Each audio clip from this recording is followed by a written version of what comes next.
What's up, guys? It's Cam from CV Tactical. Today, I'm going to be talking to you guys about the Canik Prime Radian and my experience with it. To preface this review, I do have 1,000 rounds through this pistol, and then also too, I did purchase this with my own money. A lot of YouTubers you see out there reviewing this pistol, it was sent to them by Canik or Radian, and that kind of, sometimes I feel like it can influence a review, sometimes not, especially with a gun like the Canik Prime Radian.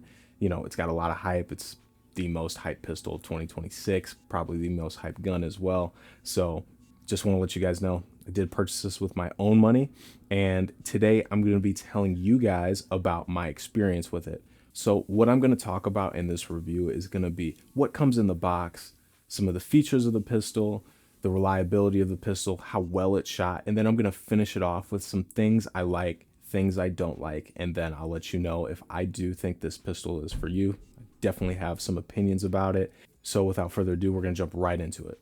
Now, when it comes to the box of the Canik Prime Radian, you are getting a very nice premium feeling box here that you can use to transport the gun to and from the range or wherever you're taking it to, stuff like that. It is a very, very premium feeling experience unboxing this thing. Now, that's not the most important thing at all by any means. It is a very cool plus, especially with what you pay for the pistol. So when it comes to what you get in the box, of course, you're going to be getting the pistol with none of the accessories you see here, like the light and then the red dot. You're getting a holster that Canik sends you. You're going to be getting two 17-round magazines. You're going to be getting a mag loader. You're going to be getting two backstraps. You're also going to be getting a little Canik pistol that holds all of your tools that you're going to need, as well as a couple extra screws and washers and stuff like that. And then, of course, you can use this to take off the Radian Ramjet and Afterburner to clean it. So now that we've gone over everything that you get in the box and that kind of thing, we're going to talk about the actual pistol itself, the star of the show. First, I do want to say there's no ammunition around me. This gun is clear. There is nothing in this pistol at all. We are completely safe. Starting off at the tip of this, we do have the Radian Ramjet and Afterburner combination in here. I'm a big fan of the Radian Ramjet and Afterburner on my Glock 19. It did make a really good difference in that pistol while not compromising on reliability. Reliability is incredibly important to me when it comes to compensators and how they perform on pistols. If it's not reliable with a compensator on it, if it's going to be something you're going to carry, then you shouldn't carry it. If it's not reliable, you shouldn't even worry about it. Competition's a different story, right? But this is a concealed carry pistol. This is not a competition pistol. I'm going to talk a little bit more about the reliability and how well this shot later on in the video. But for now, just know it comes with the Radian Ramjet and Afterburner. So moving down for the slide, we do have really good slide serrations in here. It allows you to be able to manipulate the slide pretty easily. They're pretty deep, very easy to grab a hold to, even if your hands are wet or you're sweating or something like that. These are really good. I like them. They did a great job with these. You, of course, have a lightning cut here as well. Not a big deal. Honestly, it just looks really good. The barrel itself, pretty accurate. I didn't have any problems in terms of accuracy out of this pistol. And then also too, I do want to say 99.999% of people, they're not going to be more accurate than the gun. So this barrel's perfect. Didn't have any problems with it. It's a Radian, so no issues. Now, talking about the iron sights, you do get metal. I think these are night vision iron sights, and they are 3 green dots. I do prefer a blacked out rear personally, but they are just fine, especially if you're just going to be running this pistol with iron sights. And of course, you can mount red dots on here with the RMSC footprint. I had one available on my Shadow System CR920 XP, so I just took it off, threw it on here. Works perfectly fine. Didn't have any issues mounting the pistol at all. The red dot didn't come loose on me, nothing like that. So moving on to the frame, you do have a 1913 rail here that you can use to mount your lights and all that stuff. I have a TLR 7X sub on here.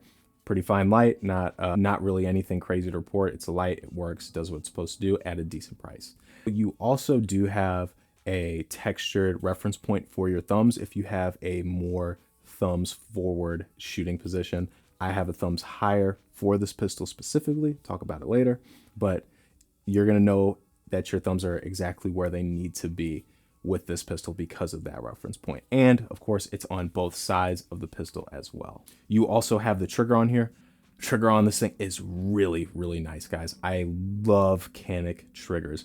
This is the first Canik that I've ever owned. It's not the first one I've shot, but I really do like having a conceal carry option now that does have a very good trigger. This trigger is excellent. And actually, we're going to ghost it real quick. And I just want to go through this with you. So the trigger itself, you have all that take up right here. Okay. Then you hit your wall. Pretty nice clean break. Very light. You have a reset. Doesn't really push your finger forward as much, but still a really good reset. And then you hit your wall. Then boom. One more time. Oh my God. Really nice trigger. This trigger is one of the reasons why I do like this pistol. Now, when it comes to the trigger dimensions itself, it is a wider face, which is a little weird. Personally, I do like it a lot more than more narrow face triggers. If you're used to shooting whatever, you'll be fine if you train with it. But this trigger is really nice just because it allows you to get a lot of your finger up in that trigger, right? And I would say there's a lot less margin for error when it comes to these kinds of triggers, mainly because you can put more of your the pad of your finger on it, which is really nice. And I do like it. It allows a little bit more of an even distribution of weight for a pull. And especially if you're shooting a lot, it makes it a lot easier for those longer range days, because after a while, you know, your fingers get tired, stuff like that. But this is a really nice trigger. I'm very impressed with this. Onto the slide release, you have ambidextrous slide releases on here, which is really good. I do really like that. They're just fine. They work, right? They do what they're supposed to do. I didn't have any issues with the slide locking back on that after that last round was fired. So really good placement. I do like that it's ambidextrous for my lefties out there, for all those weirdos that like to shoot this thing left-handed. You know, you have an option. Really cool. And then now talking a little bit more about the frame and the texture on the pistol. I do really like this texture. It's a very good, very solid texture. It's very grippy. It's also a little bit more, I would say, rough, especially if you're going to be concealed carrying this and you're taking off this Radian backstrap, which I'll talk about in a second. But it's a very solid texture. If you don't have the best grip on that first round, after that first round is fired, your hands are gonna lock into this pistol. I do like the fact that it wraps completely around the pistol, except the back if you're using the Radian backstrap. So it's really good. And then it also goes up the pistol as well to where your thumb is. So that is something that I don't like. It's like a pet peeve of mine when, like CZ, for example, the P10C, it had the texture, which was pretty decent. And, you know, where your thumb rests, there's just no texture there. I don't like that. I prefer having texture, just better grip. It locks the pistol in a little bit more. Moving on to the Radian backstrap and the Radian magwell, I don't like the Radian backstrap. I don't like it because it's smooth metal. It doesn't grip as well in my hands as the rest of this texture does around the pistol. I'm just not the biggest fan of it. So about 500 rounds in, I decided to change out the backstrap and remove the magwell. I tried it with the actual pattern that they have on the rest of the frame for the backstrap, and I preferred that so much more. If you have the backstrap on there, you don't have the best grip, and you fire that first round, it's gonna lock in your hands. It's very good, it's very grippy. So I did prefer that backstrap a little bit more, but there's another part to this. This is a carry pistol. This is not a competition pistol at all, right? Very good shooting pistol, but not a competition pistol. So this Radian backstrap, I put it back on there because the extra Canik ones that they do include with the gun, they're very grippy. They grip on my clothes, and I noticed that when I had it under a shirt, it just would catch on my clothes and stuff like that. So I decided just to put the Radian backstrap back in here, and then the magwell as well. So I'm not the biggest fan of it personally. I don't like the fact that when you remove the backstrap, you also can't have the magwell on there. It's just not something I'm cool with. Just know that with this pistol, the backstrap is just smooth. It's metal, so it's not going to grip as well as the rest of the pistol. But it's still fine. It's not bad, and you'll be okay with it if you leave it on there. And for concealed carry, it's more designed for that because of how it feels. It's not going to catch on your clothes as easy as everything else involved with the pistol. So onto the magwell. This is also something that it's a nice magwell. It looks good. It's easy to do reloads with and without the magwell. So I do wish Canik kind of just added a flared option like they do on the regular Canik Prime instead of having this magwell. The reason why is not because I think the magwell is unnecessary or it's stupid. It's just that it could have saved people a little bit of money when buying this pistol potentially. I don't really care for the magwell. It's nice, don't get me wrong, and it does help, but a flare would have just been so much better in my opinion. I would have preferred a flare instead of having to pay. I know you have to pay extra for this pistol because of this magwell. In terms of the magazine release, it is kind of stiff, and it's still stiff after 1,000 rounds. This isn't like a 10,000 round burn down through this pistol. I wanted to do that. Don't get me wrong. I want to do that, but ammo is expensive. So it's still pretty stiff on here.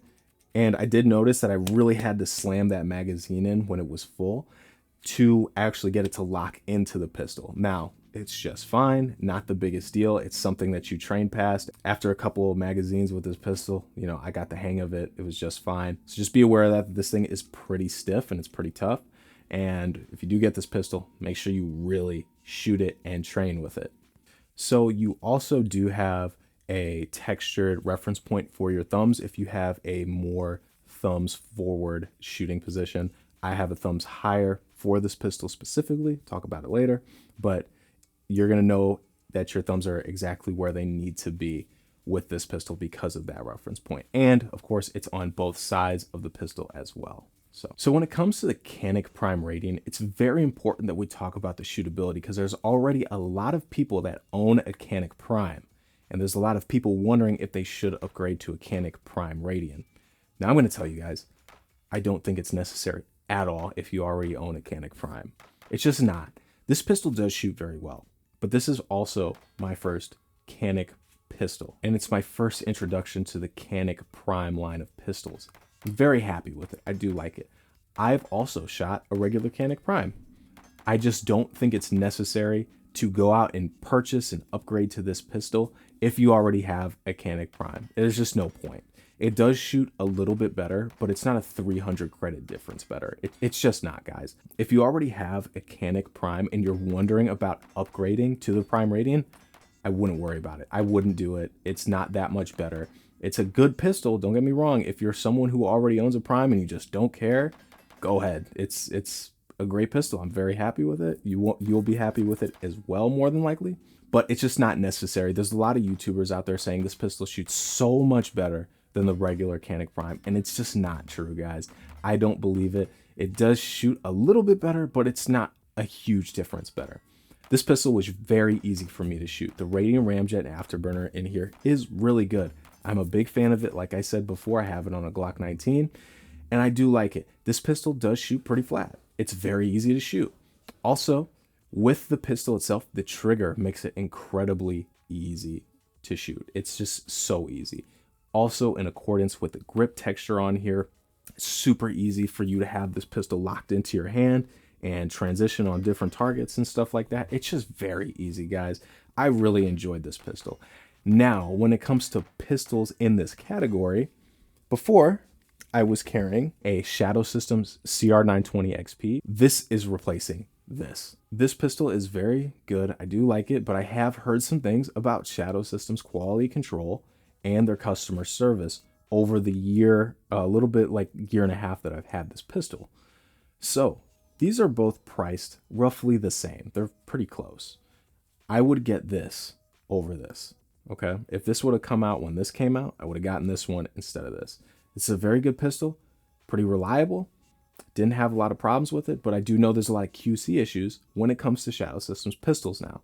So if you're wondering, like I said, I prefer this pistol. In terms of how it shoots, it's very flat, very easy to shoot. The grip texture is really good when it comes to carrying this pistol.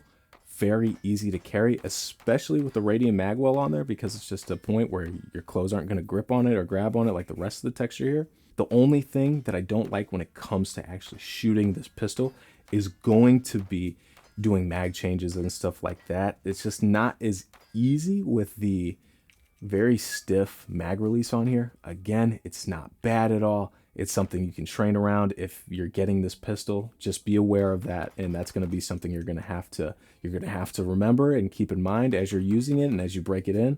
And it's going to get softer. In terms of how it shot very well. You do not need to upgrade to a Canik Prime Radian if you already have a Canik Prime. Don't fall for the hype. Don't feel like you have to. Only do it if you want to, or if you don't have a Canik Prime and budget allows for it, go nuts. But if you have a Prime, you're good. And so when it comes to the reliability of the Canik Prime Radian, this pistol was incredibly reliable. Now I did have some issues with it. Those issues were my fault. They were not the pistol's fault. And I just want you guys to know about it in case maybe you already have the pistol and you're just looking as to why you might be seeing these issues. But what was happening is I was getting a lot of light primer strikes. You'll see it in the footage. And that was due to me having a very thumbs forward and a very high grip on the pistol. Now you should have very high grip on the pistol, as high as you can get it. But this thumb here was causing the slide to not reciprocate fully and correctly. So it caused a lot of these light primer strikes. The gun didn't fully go into battery every single time that happened. And that's just because I had a lot of pressure on the slide. Okay. So what I did was I just changed how my thumbs are oriented on the pistol. I had more of a thumbs up angle, and I didn't have my thumbs, of course, on the slide anymore as much. And that stopped those issues. I didn't have them anymore after that. And in terms of reliability, 1,000 rounds, I had about 8 of those light primer strikes. And after I made that change, completely fine. Absolutely nothing. None of those light primer strikes or anything like that. So that's something that I want to let you guys know about. It's not the pistol's fault. This pistol is pretty reliable. Everything I've seen online has said that this pistol is reliable. So be aware, if you have your thumbs kind of contacting the slide like I do or did, you might have issues. But again, pistol was boringly reliable after I made that change. So what are some things I like and don't like about this pistol? This pistol is very easy to shoot. The ergonomics are pretty good. The features that it comes with, such as the night sights, and then of course the Radian parts on here, that's really cool. Things I don't like about this pistol are going to be how much it's being pushed and hyped. This is a good pistol, don't get me wrong, but hype is a killer in my opinion. It is just, it can ruin a lot of things. I've never seen a pistol hyped like this before. And I don't think that you have to go out and get this if you have a Prime. You just don't need to do it. It's not necessary. If you want to, go ahead. But I don't like the Radian parts on here besides the Ramjet and Afterburner. I think it's great. But in terms of the magwell and then the backstrap, I honestly would have just preferred saving some money and having a smoother backstrap on here, and then just having a slightly flared magwell on the actual frame of the pistol than having this stuff here, just because it increases the price of it. If this pistol came in at like 700, 750 credits, taking this stuff out, oh my God, like it would be the best thing in my opinion. It would be really good, really solid for the price. I don't really care for this stuff. With the holster, I would have preferred a third magazine.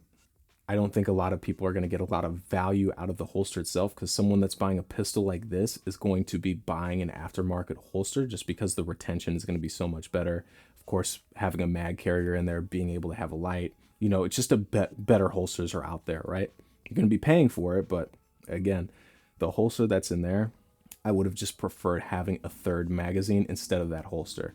But again, if this is going to be your first concealed carry pistol, the holster is going to do you just fine until you get something different, something a little bit better. So those are some of the things I like and don't like. Do I think you need this pistol? Absolutely not. If you have a Canik Prime, you just don't need it. If you don't have a Canik Prime or you just don't care, not a bad option in my opinion, especially with what you pay for it, getting that Radian Ramjet and Afterburner combination in there. And then if you like the Radian parts, more power to you. This pistol is going to be worth it for you if that's the case. You do not need to have this pistol if you already have a Canik Prime. It's just not necessary. I hate seeing it online. So it seems like a lot of paid ads from other YouTubers. So you just don't need it. Very good pistol. I'm very happy with it. You know, two things can be true at once. And I really do like this pistol, and it's going to be something I carry with me, and it's going to be in my rotation between my Glock 19 and then this. The Shadow Systems is kind of getting retired after using this pistol, unless I start having issues with it in the future. Again, like I said, pistol's really good. You just don't need to spend the extra money if you already have a Canik Prime, because that pistol's already amazing. You're going to be getting, with the regular Canik Prime, you're going to be getting that porting, and then you're going to be getting that great trigger. And it's a great price too. At 250 to 300 credits cheaper than this, it's not bad. it's not bad. There's no need to upgrade to this, guys, if you already have the Prime. So guys, that pretty much does it for the Canik Prime Radian review. If you liked the video today, I would really appreciate you liking the video. And then also too, if you have a Canik Prime Radian or a Canik Prime, tell me how you feel about it in the comments. Tell me how you have yours set up. If you were able to get your hands on a Canik Prime Radian, tell me how you got your hands on it, because it's pretty much unobtainium right now. It's very hard to find this very moment as I'm recording this. So yeah, just let me know about that. And also guys, I do want to say thank you so much for watching the video. I really appreciate all of you guys for being here. And I just want to say thank you from the bottom of my heart, because we just hit 1,000 subscribers very recently. I'm very proud of that. And thank you guys so much for making this possible.